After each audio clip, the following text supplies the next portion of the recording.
Hi, I'm Toby, And I'm Nick. and welcome to the Pure Property Podcast with Track Capital, where we talk about all things property and property investment. The aim of the podcast is to give you our industry insight knowledge to help investors to invest intelligently. Now, we're back this week with an episode about where is best to invest at the moment. And it's not necessarily sort of city or town specific. We'll kind of leave that a bit general, but we're going to look at where, in terms of what we're looking for with the location. So where you should be sort of focusing in terms of maybe regions or what should attract you to certain locations at this moment in time. So what characteristics are we looking for when we're looking for where to invest? Something interesting before we go into that is a little bit of market news that I've been sort of reading this week is quite interesting. Is there's a few bits. There was something today in a publication, a property publication, about how the rental market is still badly out of balance in terms of there's not enough supply, massive demand. That's across a lot of locations in the UK. London being highlighted as one of the main places as well. So we're seeing rents increase still at a very good rate in terms for landlords, maybe not good news for tenants as well. So I thought that was quite interesting to hear, because there's been sort of rents have had real aggressive growth and have slowed down to an extent, sort of where the market will stabilize a bit more, but we're still seeing them go up, which is really, really interesting to know. And also something that's quite interesting in terms of demand and people purchasing is they have reported that the Bank of Mum and Dad had forked out £8.8 billion in Wow. 2022. Yes, that's an incredible amount of money. And they still are anticipating it to be strong this year. And I believe they're expecting it to jump in 2023. Due to the fact, obviously, a lot of first-time buyers are being stretched with capital growth that's taken place with mortgage rates. So that's where you're going to see the Bank of Mum and Dad. And this is something we've also spoke about, is when you hear about mortgage rates rising or cost of living, etc., and it's going to be harder for people to buy. Yes, that is true, but don't class that as the whole market. There's still going to be people that are going to be able to access funds such as the Bank of Mum and Dad. Maybe people have got extra savings which they can use and put in more equity for a property. Maybe they can just afford slightly more in terms of their earnings and their monthly mortgage payments they're going to have to pay. But that was quite interesting. That's a massive figure, isn't it, Nick? It's a huge figure, yes. But what I would say as well is for those people that maybe don't have the fortunate luxury of going to parents, I would still say stay positive. We're going to speak about a few locations and principles today of how you can get in at the entry level of the market. So we don't always have to look for 3-bed detached houses in the southeast of the country. So a few of the bits today we'll mention, we'll look through of how you can get on the property lender, take that first step and build up your property portfolio in the future without getting a huge loan off mum and dad. And yeah, just going back to the aspect of London and the rental rises there, I think that goes to show the safety net that London and these major cities provide. Obviously, we're big advocates of looking at the investment values, the capital growth rate, the yields that you get in other areas of the country, such as the Northwest and more recently the Northeast. But don't forget that that's the prime reason why people invest in London, because it's safe, because there's huge tenant demand, because it's a global city. It sees money from all over the world. There's always going to be that, talent pace working for the corporate employers in the city. So, yeah, it's really interesting to see good old London continuing to strive. Yeah, another interesting article before we go on to what we're going to speak about on the podcast today is in the build to rent sector. So if you don't know what that is, that's where there's developments, pension funds, institutions that build properties specifically just to rent out. They don't sell any units or anything like that. So they might build an apartment block and rent the whole thing out. So they're building it to rent. Within that industry, for the first time, there has been a slight drop off in the sort of positivity in terms of reviews. So still positive, but they've gone down slightly. And they noted the reason for this was in the build to rent market, there started to be more introducing of sort of single family homes built to rent, so like more houses and Wow. etc. Now, what that meant is, it doesn't mean that they've been done badly, but what you tend to find is the build to rent sector has been very, very positive for renters because they've always been tailored around apartment blocks with great communal facilities such as Mm. co-working spaces, gyms, really nice grounds and gardens, for example, lovely outside areas. And this has really helped in terms of renters being happy and positive and glowing reviews for those. And the And this management just as well, just to jump in there, the way it's run, the way it's operated, the customer service. Exactly. Yeah, exactly. Concierge, front desks, the management, general, etc. Like that has always been really good. So that level of service and experience for the renters has been why there's been such a positive and growing demand for those types of properties, and why they've done well. The build to rent sector is growing massively still.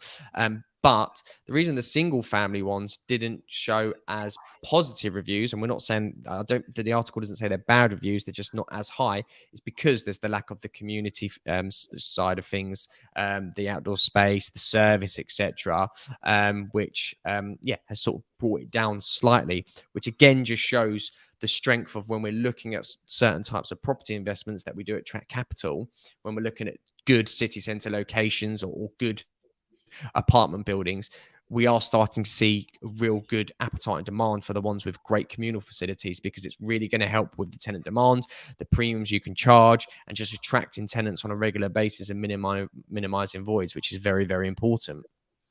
Yeah, definitely. I mean, I used to work in or manage student accommodation buildings, so purpose-built student accommodation. And this was when it was back when it was a relatively new phase, it started 2014. And they used to have, the gyms, the cinema rooms, the communal areas. They, for me, they were one of the first sort of sectors to set that trend and start doing it. And then we started to see these co-living spaces and much higher end facilities going into resi or residential buildings. So I think that's only going to continue. So the developers, for me, they really have to think not only how are they going to shift, how are they going to sell these units, but what does the end user experience look like? What do they do when they get home from work? What's there for them in the morning? And can they do a meeting in the morning before work? All these little details, they have to be considered in a competitive marketplace. So yeah, developers out there, take note, keep these facilities top notch, please. And also landlords for the future, because what we're starting to see is the expectation levels are going to continue rising for Mm, tenants coming through and up through the ranks. If you think if they're at university and they're in a purpose-built student accommodation scheme with gym, co-working, concierge, great security, yeah. outdoor living space. When they then leave university, postgraduate, and are looking for a job and they want to go live in the city and rent somewhere, their expectation levels are going to be, well, I should be having a gym, I should be having this, I Yeah. should be We having should that. be better. Exactly. So that's something to also think about for the future. I think that trend is going to continue as these tenants are sort of moving up and coming through the different stages of where they're at. So yeah, very interesting. And like you said, Nick, let's get these developers to keep them coming, because they are good, Mm, and it's only positive for the market as a whole. definitely.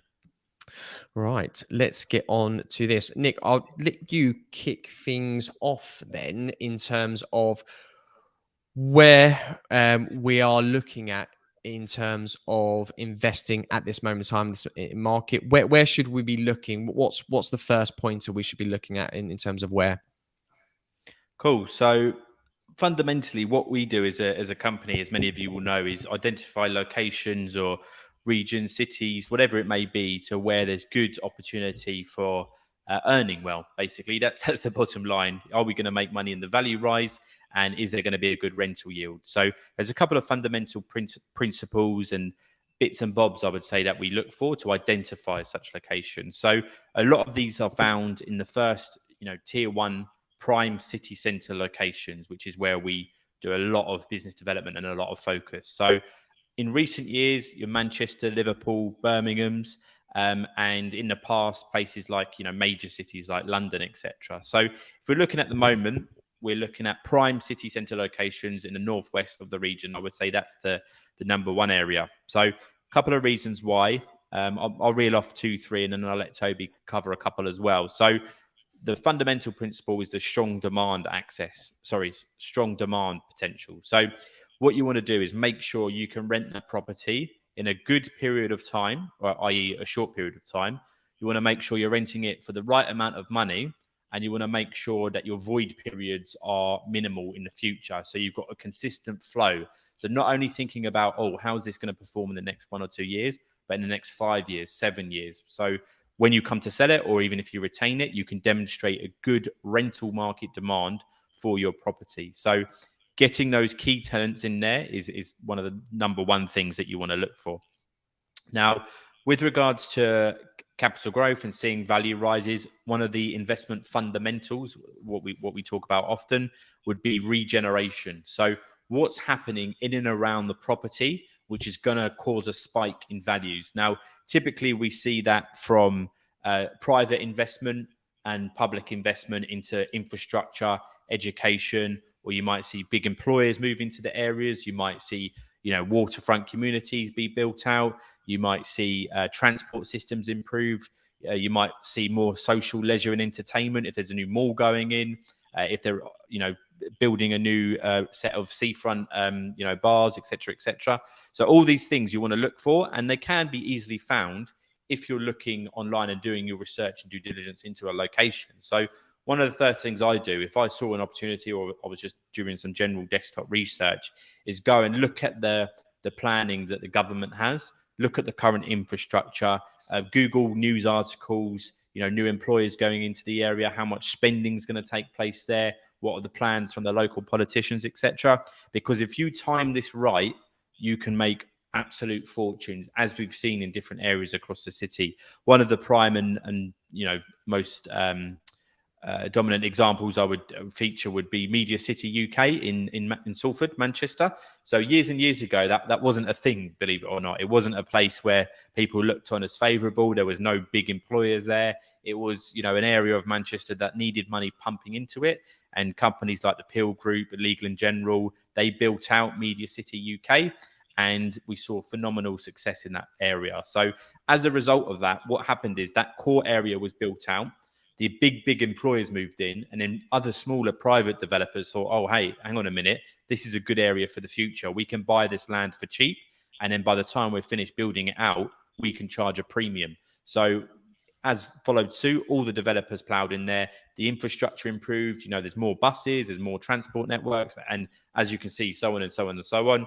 And as a result of that, that triggers the values to rise. So that happened in Manchester, and we have identified, or we do identify other areas. Another one, Liverpool at the moment, they're doing the Liverpool Waters, £5 billion regeneration waterfront scheme there. So we think the same thing is going to happen in those places. So just to kick things off then, the prime city centre locations are our bread and butter and what we think investors should look at. And going for that strong rental demand and looking into that regeneration would be a couple of the pointers that I'd certainly get started with.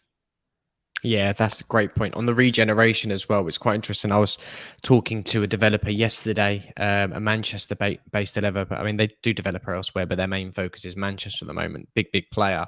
But they focus on, so they do small schemes. They'll just do one tower in prime city centre locations, but they also are looking at what's going on around those locations, not just what's there now, but who else is building there, what's going on to make sure it fits their high-end caliber of development. And when I spoke to them, one of their main sort of competitors in terms of developers who's sort of quite comparable in terms of spec and how good the end product is, they've, in one of the areas where they've got a building, that competitor has like a 10-year master plan going on there. So when I went to go visit the actual competitor a little while ago, I looked around and it was already amazing what they'd done with sort of the few sites that they built up. And then they were showing me the sites that they've got sort of blocked off and ready to go in the future and in the pipeline over the next 10 years, for example, and they were looking to do more. Now, the reason I'm mentioning that is because we're talking about regeneration. When you look at an area like that, some investors might look there and say, well, yeah, it's nice, but it's not as nice as what I'd expect. I wouldn't live there. Yeah, I wouldn't live there. And there's not really, I mean, it's nice, but there's not a lot. I don't really value that. But then when you see that master plan what's going to be there in the next 10 years, it's going to be incredible. It's going to keep going up and up and up. The area is going to get nicer, more premium, and better, and that's only going to do wonders for your, not only your capital growth, because it's going to keep pushing prices up because there's going to be such high demand, and it's going to be premium properties everywhere, but also the rental price as well, the rental demand. Everybody's going to want to live there and pay. They're going to be used to be paying top prices because all the developments around there are nice, and that's what they're used to. Again, the expectations are there. So it's very, very important to look at those long-term plans and don't just see maybe commercial sort of landscape, rundown buildings at this moment in time and be put off. If you see the regeneration plan, like we've seen in Liverpool, there's a developer, Romal, that have got a master scheme there, which is going to be amazing. They're building a park on the waterfront, and it's going to be unreal. But if you go there now today, there's one nice building that they've built, and it's sites, a lot of commercial sites, building sites, not really a lot going on, and you might be put off by that. But in the next 10 years, like Nick mentioned, getting there early, like people did with Media City, for example, it's going to be a totally different landscape, and you can do very, very well. So it's so very, very important thing we look for. Next, which ties in with that, is employers as well. What employers are there, or potentially what employers are going to be attracted there in the future? Because Nick's example of Media City, employers there now, you've got sort of the likes of BBC. Who else is there? Is it Kellogg's? Kellogg's, Under Armour, ITV. Yeah, big companies. And again, they're bringing sort of masses of employees with them. And again, good tenant demographics, which will be of these employees, working professionals, good jobs, managerial jobs, executive jobs, really, really good tenants. And that's being sort of pulled there. So again, Manchester is good. And those companies are looking to grow in places like Manchester as well. So again, there's future value there. But also looking ahead of time, like a place like Liverpool on the waterfront at the moment, there's not as many big names there as you will see in Media City. But then you got to think, a number of years ago, they weren't in Media City either. It was only when that regeneration started, it attracted them to the location. And that's what you'll see in places like Liverpool Waters or other locations that were looking for regeneration plans. So thinking about the employers, who's there, because you want good employment levels and companies to be there, because they're going to be who you're going to be renting out to. And they're also going to be very, say, effective and have an impression on the local area and the local economy, and in turn the local property market as well. And then we're also looking, when we're looking at prime cities, it's because we're looking at the data for prime cities, such as your home chat reports. When you look at prime city locations, they're still performing very well. Manchester, Liverpool, Sheffield, all these locations, Birmingham, Nottingham, performing very, very highly. But it's not only likes of home track, JLL, Savills. When you look at these big names that have massive research departments and spend millions on research, they're all pointing to the fact that these city centres, these prime locations, in the next medium to long term and even short term to some extent, are going to be performing very, very well, because they're still affordable, which is important. And people are being drawn to them. So they're still being popular, and they're going to have good high demand. So that's another thing we look for. We look at when we're looking at prime city centre locations, we're picking the ones where the data is pointing to them. And also, because of what we're looking at, prime city centres, you might get the feedback with Manchester, for example, it's had its day, it's not going to grow. Well, no, we've just had a long list there, such as the data that we looked at via big names, the regeneration plans, the strong demand. Those factors alone for prime city centre locations are a reason why there will always be room for growth. It's the same with London, for example. The turbulent times they've had recently, that you can still see from the data that we're seeing even today, just from the rental side, how strong of demand it is. There's always going to be demand there. Very, very strong hold. So yeah, again, we want to look for areas of where there's still growth, and those are the areas such as your Manchester, Liverpool, Birmingham example, where we can see the affordability levels of the average prices still haven't hit nowhere near the peak, which would then start to stop and slow down those markets. Yeah, and just to touch on a couple of points there. So going back to the employer aspect, so that's a big one for me. And I think some people may have been a little bit confused or taken off guard a little bit when we had obviously the COVID phase and the drive of Zoom and working from home, remote working, people wanting that extra room for study, people wanting to sit in the garden and work. Well, at times, maybe during the summer anyway. So what I would say on that is, we did see that move back to the city centre. I think a lot of people realised that they wanted the social aspect. They wanted to be in and around people. We saw obviously, without going too deep into the subject, the mental health effects it can have from just being, locked up all the time at home, so to speak. So I think that really showed how much people value sort of working together and in the office, even if it's not, 5 days a week, even if it's just for 3 days a week. So we did see the corporate employers kind of adopt a strategy of a hybrid model as something that we actually work with on ourselves. But that goes to show you that there still is value in looking at the employers, and the employees, do still need to be in that commutable distance to the office. It's not this magical mythical land now where everyone 100% works remotely. You still got to consider the big corporate employers in the location.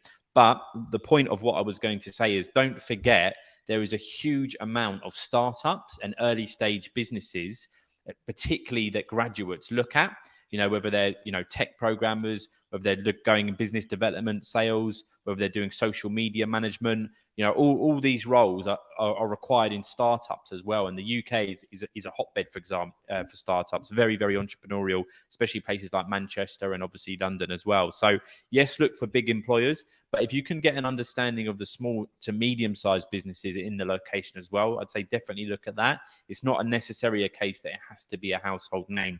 And just moving on to the research aspect, obviously Toby mentioned about the data, looking at the big players like JLL. I think they've got over 70,000 employees worldwide, Savills, etc., etc. So when we're looking for big employers or small to medium-sized employers, when we're looking for regeneration, when we're looking for tenant demand, yes, you can do your research, but also you might be a bit overwhelmed. You might not know where to look exactly. So that's where, again, a bit of a plug for us. That's where we come in. We've had people look into this, do research. You've got the sources. We can give you the website links. We can tell you exactly where to look. So yes, research is important, but don't think that you have to do it completely alone. And then just lastly, still room for growth. I think that's, a really, really important thing to consider. Although, people saying, oh, I don't know how much values can keep on rising for, well, they've been rising for 40, 50 years, then they're not going to suddenly stop. And just to look at the more micro detail, the one we always mention is the average value of Liverpool. So looking at the home track port, it's still 40, 50,000 pounds behind in terms of average values compared to your Nottinghams, Leicester's, Manchester, Leeds, Sheffield, etc., etc. So you can actually pinpoint data to suggest what regions are undervalued still and use that to inform your investment decisions. So hopefully that's a bit of useful spiel on the prime city centre locations. Again, we've got lots of opportunities in each of those, and these principles, fundamentals, data points we consider before we market anything and suggest it to our investor audience. But what we're going to now then is a bit what we mentioned earlier about maybe you haven't quite got the premium, or maybe you're looking to establish yourself and haven't got the deposit just yet of being able to buy for 250, 300 grand of now what we're seeing in Manchester. We can go through a few bits about what we look at in the more affordable locations. So if you want to take us through that then, Toby. Yeah. So like Nick mentioned, if you're looking to maybe diversify, can't afford or get into that prime market, or you're just looking at other options, then one thing that has come on our radar for a little while now as well is the fact that affordable locations are becoming popular. They are a good area to look at in terms of property investing, if you're looking at capital growth and also sort of the rental yield side as well. But again, we have to be careful, because when you say affordable locations, that can mean a lot of places, and sometimes affordable doesn't mean good. So we have to look at where and break down in a more focused manner why affordable locations. But one of the things we want to look at when we look at affordable is because the sales volumes are still going to be high, because people can still afford to buy there. So this is going to give you good potential capital growth, because the more sales volumes, the more demand, And we are still seeing, even though there's slightly more supply coming to the market, it is still restrictive in compared to what is needed. Then the extra high demand is really going to help push up those capital growth prices. Now, we are seeing this in real terms as well. So the latest Home Track report had highlighted that the affordable locations that still had good, obviously, investment fundamentals, but located very well, are getting good growth. So you had the likes of Oldham was over 8% in terms of capital annual growth. You had Bolton, which was near, I think, either the top or second with 10% capital growth as well. So that just demonstrates data-wise how they are still achieving good annual capital growth in comparison to other locations like London's sort of around the 3%, if I remember correctly. So yeah, we're looking at affordable locations where the demand and appetite is going to be high because they are affordable. And that means with the demand, the capital growth is going to be there. And also on the rental side, Nick, that would be the same. Yeah, absolutely. So we sometimes see people move into, or tenants start to explore like investors do, right? So back in the day, obviously everyone could, afford to rent in prime city center locations, but going back to, COVID and perhaps the change in that remote working that I mentioned and people wanting more space, it caused people to look in different locations, and tenants started being a bit more open to different options or open to that commute if they're only going into the office 3 times a week. So when you're looking at these affordable locations, yeah, of course, rental growth and consistent demand is going to be absolutely essential. And just going back to what Toby said about affordable locations, with it not being everywhere, we're not saying anywhere outside of London is affordable, right? So you've got to think about yes, we're saying look at city centres, but also these affordable locations, hand pick and still take into account those fundamentals that we mentioned, but it might just be on a lower scale, or you might be seeing lower percentage rates, etc., etc. So you still got to tick the boxes of, good employment, good transport network, good positive data, good, regen in the area. But looking at the lower ticket price, there's nothing wrong with that at all. So yeah, getting that growth for a good demand for the rental side is just as important. Exactly. And yeah, being commuter distance to city centres is always good. We have that ripple effect we always speak about. You have the price rises first in the city, people then pushed out. And like you said, they move to locations that are more affordable, both renters and purchasers. Quite interestingly, with the pandemic as well, we've seen a slight shift as well. So commuter locations, maybe not always as close as you might first think, are becoming more popular because you can maybe pop into the office once or twice a week. Yesterday, I had a great sort of example from one of our sort of new guys, Ryan. He was telling me how Exeter, for example, he mentioned a lot of people have moved out of London to Exeter. It's sort of had a lot going on there. It's become more popular, and prices have done very well there. Rents are doing well there. Just the general property market, which is somewhere I would never have really considered as a strong investment case or location, but that's because people have moved out. It's got a lot that they want or need in terms of living lifestyle, but they can still commute. So they'll jump on the train sort of once a week to get into London, and the rest of the time they're working from home. So because that transport link's there, that's very, very strong. So that's an important thing. So commuter locations, but also locations with strong employment side as well, which we mentioned when you're looking at prime city centre locations as well. So we've got a new freehold houses that we've just launched in Derbyshire. Now, again, this ticks the box of an affordable location, but also somewhere that's good in terms of a commuter distance to the likes of Derby and Nottingham. You've got strong employment links. So because of where you're located and such a close proximity, you've got Rolls-Royce, JCB, for example, all on your doorstep in terms of sort of big employment firms that are going to be there, which is going to help with the demand, both capital growth and rental price growth as well. And because it's affordable in these locations, people are going to be looking to move and buy there. there's a nice lifestyle there. It's a bit more green. You've got access to sort of nice locations, sightseeing places, but you're still close enough to the cities where if you need that hustle and bustle, or you need that for work, you've still got that on your doorstep to an extent as well. So that's very important to look at. So yeah, these are the things we look at when we look at affordable and we talk about affordable locations. Like Nick said, you can't just go anywhere. We need to make sure those fundamentals are still there and in place. Exactly. And why would you look at affordable locations, right? Some people might be asking, if I can buy a Manchester, Liverpool, why would I look elsewhere? So firstly, as we touched on earlier, not everyone can buy in the place in the higher tier cities or the tier one investment location, so to speak. So number one would be as the name suggests, the affordability. So if you can get in there on a 25, 30K deposit, you're just getting yourself on the ladder. You've still got ticking a lot of boxes in terms of the investment fundamentals, but a lot of the time it's, young people that are taking the first step. They're getting on the ladder. They're taking action. They're building momentum. So that's all really positive to see. So the affordability factor, the lower ticket price, and being able to just enter the property investment market would be one reason. And secondly, one which I think can be overlooked sometimes is the key word that Toby mentioned at the start of this, segment is diversification.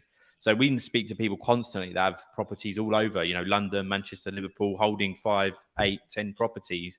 And, they're kind of used to their bread and butter. They're kind of used to their safety net. They like, I want a certain square footage. Oh, it's got to be within 15 minutes of a station, et cetera, et cetera. That's fine. And you can build the foundation of your property portfolio on that. So it's, very robust. But as you start to build out the portfolio, perhaps you want to look at some of these, what we would call secondary market cities, where instead of buying one in Manchester, you might buy one in, Derby and one in, Preston, for example, and, build the portfolio that way. Because in the future, it's going to give you a bit more flexibility. So instead of having one property, you have two. Oh, I can get rid of that one, or I'll keep that one. Oh, that one's done well, or this employer's now gone into that location, et cetera, et cetera. So that diversification play for going into the secondary cities, I think is underrated and very, very important. So yeah, if you're holding in these key cities, particularly in the southeast, speak to us, do your own research, and have a look at what a secondary market city could offer you, because you'll be surprised at what's being developed in places like Bradford, Preston, et cetera, et cetera. Yeah, that's a great point. So that's obviously what we're looking for and where we're looking and why we're looking in sort of certain sort of locations and highlighting that. Nick, why don't you give a quick run through of where realistically you don't want to be looking either at this moment or just in general as well in terms of property investments, because yeah, we spoke about where you should be, but now we should maybe have note of where you shouldn't, so it can sort of tie in with that. Yeah, so I mean, we've mentioned sort of prime city centres, which I suppose is more apartment focused. Then you've mentioned as well some of the freehold stock and traditional houses that we have access to. So maybe gearing towards more of a look at the actual assets and the investment model itself. So a couple of things I would be cautious of is looking at HMOs or perhaps student accommodation, which is in and around city centres, but not at the quality that tenants demand. So this might be something that's 25 minutes, say, drive, or a bus ride or train journey from the city centre, or from campus, should I say? So something like that, it's going to be mediocre, right? So you might attract first year tenants or second year tenants that are really still on that shoestring budget, and they might be sharing, and then that will cause obviously more wear and tear on the property. It means that obviously the rental figures won't be where we want them to be. And it probably means in the long term that the capital growth rate won't quite be where we want it to be either. So I'd be very cautious about chasing a rental yield, because they can offer high rental yields, but chasing that can be detrimental to other areas of your investment, i.e. void periods, capital growth, look at the longevity of the property and being able to maintain it, maintenance costs, things like that as well. So these, overvalued HMOs in really sort of average locations, and also student properties which might have been around 10 or 15 years, but they've had a lick of paint and they've put a TV on the wall, and now all of a sudden it's a good investment. So I'd be cautious of those ones as well. And then just lastly, for me, it's still not a good time to go into prime London. I just don't think that even if you've got the budget, if you look at the numbers and the financial forecast over the next 5 years, what you can earn going into prime Manchester, prime Birmingham, or prime Liverpool versus London, it's still a world of difference. You're talking tens of thousands of pounds difference in a 5 year period of what you can earn. So there are a couple of things that I would be thinking about. I'd probably say just one more thing would be going somewhere that is kind of off the beaten track, or the beaten investment path, should I say. So maybe it's a brand new location that's come up. You've never seen a project there marketed before. There isn't too much research around that location, and you just haven't got enough data to make an informed decision. That's probably what I would, consider a slight red flag, and maybe gearing towards somewhere where it's got a bit more evidence to support the investment case. So hopefully that makes sense. Yeah, and just to round that off, like you said, looking at the evidence and track record of the location, you can look back over the land registry to see how they've performed. And if you've got a real sort of flat line of growth, or maybe there's been a decline and it's never picked back up, for example, then that's a red flag to say, oh yeah, maybe that's not a good place. And what you'll tend to find, and this isn't 100% sort of right in all cases, but you'll tend to find they're the places where the yields are very, very high and seem extremely attractive. And that's because the property price and values are so low. But then when you dig a little deeper, you see that the prices have never really risen over the long term. That there's not really any growth. Sometimes they've dropped and not come back up. And yeah, that's never a good sign for property investing, unless you are literally just interested in high yields and that is it. But then you have to be cautious the kind of tenants you're going to go for and attract. That's the only thing that I would mention about that. But that said, yeah, that's definitely something to look out for. And I'm glad you brought that up, Nick, actually, because yeah, that's one of the things we look at when we say not to invest. Right. I hope that has been informative and helpful. If you do want to sort of discuss anything we spoke about in more detail, get in touch. info@trackcapital.co.uk, and a member of the team will be happy to help. There is a lot of information out there. There's a lot of locations that you can invest. There's a lot of good locations. So sometimes if you do want that sort of clear-cut advice, narrowing down and assistance with that in terms of looking at what's best maybe for yourself and looking at the data as well, so we're backing that up, then yeah, please get in touch, because that's what we're here to do and that is how we can help.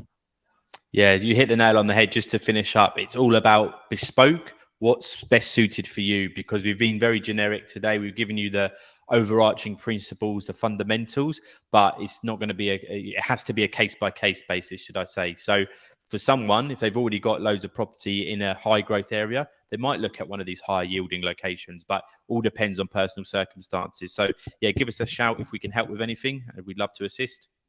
Excellent. So we'll see you next time. Bye-bye. Thanks everyone. Bye-bye.